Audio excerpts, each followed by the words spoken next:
I want to say this though. Let's just, I keep doing this. I keep going to talk about the underlying energy, then something else hits me. Your reading is being bookended by two cards that talk about comfort zones, that talk about branching out, that talk about getting out there more. And so the Nine of Pentacles, it's that card of, it's independence, it's confidence. Why wouldn't you have independence and confidence when this card comes up? You've worked really hard, the card before the Nine of Pentacles is the Eight of Pentacles, obviously. And that's the, apprenticeship card. That person is trying to gain mastery in something, and you've gained that mastery. That's what the Nine of Pentacles shows. That's why there's always this bird of prey that shows mastery over something, some aspect of ourselves and our outer world, whatever.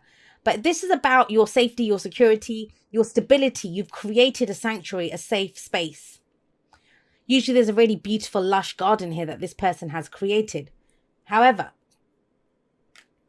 as much as this card does say, be grateful for what you have, be grateful for the space that you've created, be grateful for everything that you've achieved so far, it's just one stop. It says there's a whole world out there to explore outside of this safe space. So this can be the gilded cage, but you know what? It's a pat on the back. Whichever way you look at the Nine of Pentacles, it's saying, hey, good job. You've done really well to get yourself to this kind of stable, safe, secure place. You've done it all yourself. Now it's time to take it further. Where are you going to take this? How are you going to expand on this? Because we haven't quite finished that cycle, have we? It's a 9. What's the outcome of all of this? The heart of your reading, we have the Sun. And as much as, it's coming up about comfort zones and things, you are looking to expand. You are looking to grow. And the Sun is about seeing everything clearly. And within seeing everything clearly, you see the potential for great happiness. You know how to grow this. I always say when the Sun shows up, you are the sun in the solar system of your life. It's your job to shine, and whatever you kind of cast your rays down on, that is what's going to grow. That's what's going to be nurtured. That's what's going to blossom into life. This is life-giving energy. So the Sun can be creative projects, beginnings, something that comes to life, it's blossoming, it's going to grow into something else. And you see great potential in this. Beautiful, beautiful energy, especially to have it at the heart of your reading. Everything revolves around this. Now, when people see the Sun, it's considered the best card in the deck. This is not about that everything just happens. The Sun reveals, we can see it. We see the path forward. We know where we're going. We know how to build on this. We know how to grow and to expand out of this. But I really feel like with this coming up as the underlying energy, there's a beautiful foundation here for you to expand on. You're probably in that, some of you are going to, and please comment and let me know if this is the case. You're in one of the most secure places that you've been in quite a while. And that's how you see the potential now. I can do anything is almost like the feeling here. I can do this. Now, it's frightening to do that. Especially when some of you have come out of this, Four of Swords. That's the past, last week, last month, last year, I would say it's the foundation. And the Four of Swords tells me that, you've taken a time out. This might have been time off work. This might have been a break from a relationship, just time to get your head together. The thing with the Four of Swords is, just like with the Nine of Pentacles, Nine of Coins, we looked at the one card before it, which was the 8. The card before the Four of Swords is the Three of Swords. The 3 swords in the heart. The things that have hurt us, grief, loss, heartache, pain. And it's about dealing with that, dealing with those losses. And you've done that. The 3 swords are out now. This person has 1 sword left, Sword of Truth. No wonder he needs a nap, after all of that stuff that's gone on. So for you now, you've had this break. You've gotten this is where we allow fresh energy in. This might have been non-communication. You might have not communicated with someone or whatever, organization, a person, to kind of collect your head, to get your energies together. And you've done that. You've had that break. Whatever it was that you needed this for, you've done it. It's that taking a step back to reevaluate, to have a look at everything. Where does that lead? Well, it leads to the 10 of Cups. Now, we didn't get to the 10 of Coins, the 10 of Pentacles, but we did get to the 10 of Cups. So there is progression here that comes in. This is the happily ever after. And it's kind of that sense of, and I always say this, when people try to manifest something or they reach their happily ever after, I say, look, we're human beings. And I've done it a few times. When you've ticked everything off your manifestation list, That's, for me personally, been the most difficult time. First, you're happy for about a week, a month if you're lucky. And then it's like, okay, well, what am I working towards now? Because we're so used to that, having goals, having mountains to climb, growing, progressing. And so the Ten of Cups here, so some of you are going to enjoy this. You're going to enjoy it's that happy, what you worked for. This can be marriage. This can be family reunions, groups of people together. Think about it. And I keep doing that for all your cards, but that's how it's coming through. The Nine of Cups is the wish card before this. That's the heart's desire. But that's what you want. This is what you need. And in the Ten of Cups, we're sharing that. We're sharing that with other people. We're sharing our blessings, and there are blessings here to be shared. Whether that's you have an extra loaf of bread to share, or whether that's a great abundance, to celebrate that. But it is about celebrating whatever you've achieved with other people. For others of you, with the sun coming up here in the Ten of Cups, this is about you see very clearly where you're headed, what your happily ever after looks like, what the end game is. You know what you're going to do here. Where am I headed? How do I expand on this? Yes, this is practical security, stability, but this is full emotional fulfillment, and I know what it looks like, and I know how to get there. Now, if you don't know, if you don't have any idea of, I kind of know where I am, but I don't really know where to take it, or the job I want, the relationship I want, or whatever people see as their Ten of Cups. So here we see a tableau of, they're like Netflix and chilling right in front of the fireplace. The cats even sprawled out. They're all chilled out and relaxed. Everyone looks really happy and relaxed, right? But you're going to have your own image of what that looks like, especially with the sun here. And I swear to you, it's never going to have felt closer. Now, for those of you, like I'm saying, that don't have that yet, this is the week where that becomes much clearer.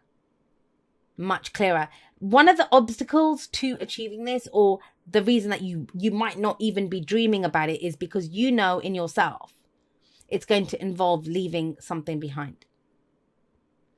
For some of you, it's an old dream. For some of you, it's a situation. It doesn't mean that you physically get up and go. It doesn't have to mean that. But it does mean at an emotional level, you're kind of done with a dream, an old situation. I'm saying that because we have the Eight of Cups coming up in the future. And the future is always a projection from where we are right now. So I want to say this to you.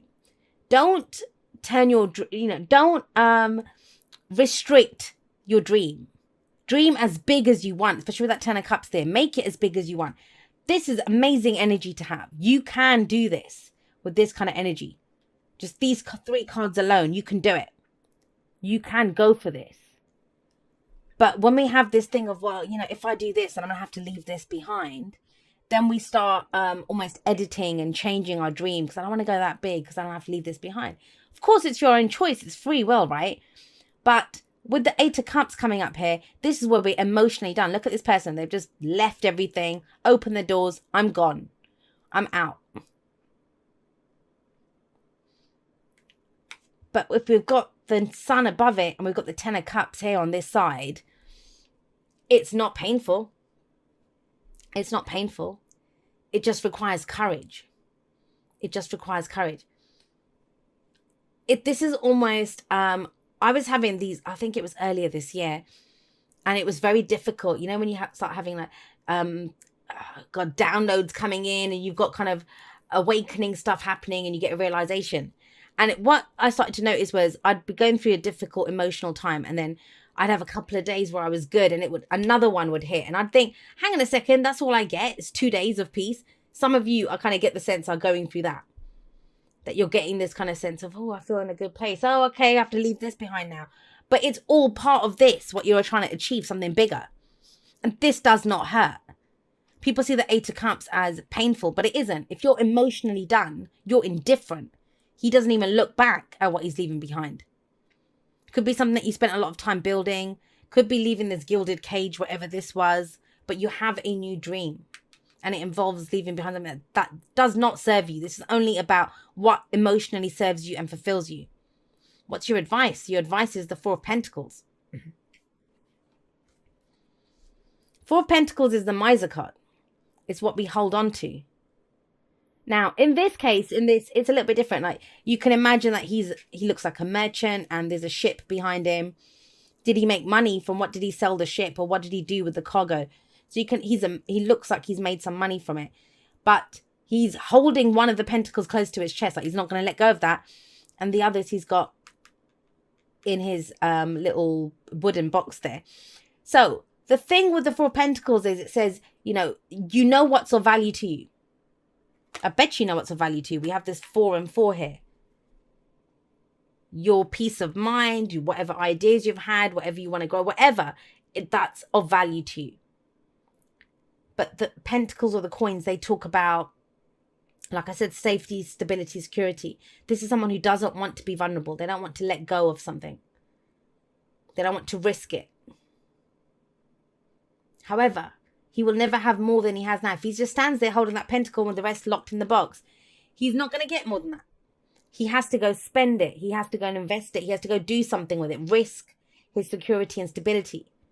And like I said, it's bookending. Both of these, when I see the 9 and the 4 Pentacles coins in a reading, they both talk about a safe space. You've created the safe space, no matter what it looks like. Studio, flat, mansion, whatever. Small job, making enough money, business, empire, whatever. But you've gotten to a place where it's stable, it's secure, you've got some stability. But you're going to go bigger? The Sun would say yes. I think you see how to grow this. You have a new dream coming in. You've completed some emotional cycle. You know what doesn't serve you. But it feels risky. And that's what this card says. It says it's time to come out of your comfort zone. It's time to come out of your comfort zone. I say this and it's kind of coming through here because this can be a retreat as well. It's very easy. You see in the spiritual community, people going, and there's nothing wrong with them, like yoga retreats, meditational retreats, or, like where you kind of do like a monvad where you don't speak. You go on this meditation retreat and you don't speak. And it's very easy. I'm sorry, I'm wheezing. Excuse me. It's very easy to be at peace, to feel safe, to feel secure when you're in that kind of environment. The trick is, can you bring that into your everyday life? As you grow, and we all know that growth involves pain, or it doesn't have to be painful, but we perceive it as that because it takes us out of our comfort zone. It challenges us. That's how we grow. And the challenge for you guys is this: what emotionally doesn't serve you. And it will get frustrating. A dream can turn into a nightmare very quickly when we don't pursue it, because then we start getting feelings of frustration, that why can't I have this? Why? Because you're not going for it, because it involves coming out of this comfort zone that you have. Beautiful energy there. Don't get put off by that. I mean, that's tiny. And remember, I'm taking a magnifying glass for the energies for this week. What comes in this week, that dream that you have, focus on that. Focus on the Sun. Focus on the 10 of Cups. What is the dream? What is the path to the dream? It can change all the time, right? And that might be what this is, that you take a detour, you go somewhere else to get it. But nothing gets achieved with this energy. We're just staying stuck. And you've had some time. You needed this. You had some time to heal. Take it from someone who actually did a lot of physical healing, right? That when I came out of that was actually the hardest time for me. Because when you're in that kind of place of healing and working through things and all the rest of it, you just do it day by day. You're just in survival mode. But when you've survived it, that's when you deal with everything. And you think, oh my God, I don't want to get ill again, or I don't want to get back in that place. So you become extra cautious, but you don't need to be, not with the 10 of Cups, not with the Sun here. It doesn't have the power to hurt you anymore. I feel like some of you need to hear that.